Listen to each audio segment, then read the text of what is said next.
अवधूत चिंतन श्री गुरुदेव दत्त. श्री स्वामी समर्थ. स्वामी भक्तांनो, अक्कलकोटी महिपालाचे मंदिरानजीक हत्ती बांधण्याचे स्थळ होते. हल्ली त्या जागेवर शाळा आहे. त्या जागी राजाचा गवार नामक हत्ती बांधित असत. तो इतका मस्त झाला होता की कोणत्याही मनुष्याला तिथून जाण्यास भीती वाटू लागली. त्याच्या चारही पायास साखळदंड बांधले होते, तरी तो सोंडेने दगडांचा वर्षाव करत असे. गाई म्हशी त्या रस्त्याने जाण्याचे बंदच झाले होते. गावातील लोकांना देखील भीती वाटत होती त्या रस्त्याने जाण्यासाठी, कारण तो केव्हा सुटून कोणाचा प्राण घेईल याचा काही पत्ताच नव्हता.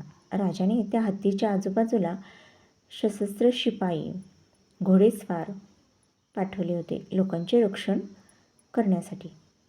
राजा श्री समर्थांच्या दर्शनास येऊन प्रार्थना करू लागला की महाराज, आमचा हत्ती मस्त होऊन फारच बेफाम झाला आहे. लोकांना मोठी भीती वाटू लागली आहे, तर गोळी घालून ठार मारावं की काय? समर्थ म्हणाले, अरे त्याला मारू नकोस.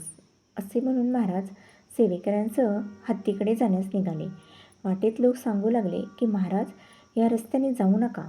हत्ती मोठमोठे दगड सोंडेने सारखा फेकीत आहे. हे ऐकून सर्व सेवेकरी मागे फिरले.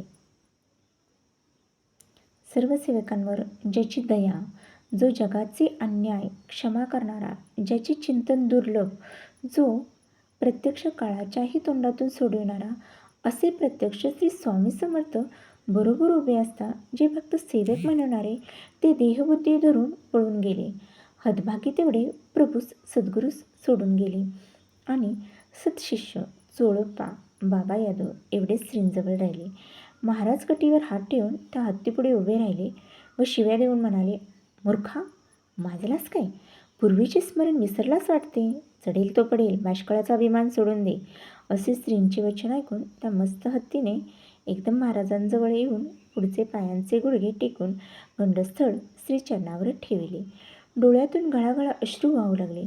जसे पूर्वी त्रेतायुगात हनुमंत, नळ, नीळ, जांबुवंत, सुग्रीव आदी करून 18 पद्म वानर हे वनचर असताही श्रीरामदर्शन होताच अनन्य शरण होऊन कृतार्थ झाले, किंवा श्रीकृष्ण दर्शनाने जसे तृणचर, गायी, वत्स, वृक्ष, पाषाण आदी करून पावन झाले, तसा श्री समर्थाच्या दर्शनाने एवढा जरी मदोन्मत्त हत्ती होता तरी लीन होऊन पुढे तो गायीप्रमाणे झाला. अशा प्रकारे मुकी जनावरे सुद्धा प्रभू समर्थांना ओळखून शरण जातात, तर मनुष्यास शरीर, वाणी, बुद्धी, चातुर्य असूनही वेडगळ भासणाऱ्या श्रींचा महिमा ओळखताच येत नाही.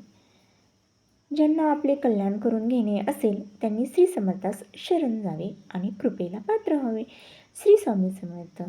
माहिती आवडल्यास नक्की शेअर करा आणि सबस्क्राईब करायला विसरू नका. श्री स्वामी समर्थ. जय जय स्वामी समर्थ. जय जय रघुवीर समर्थ.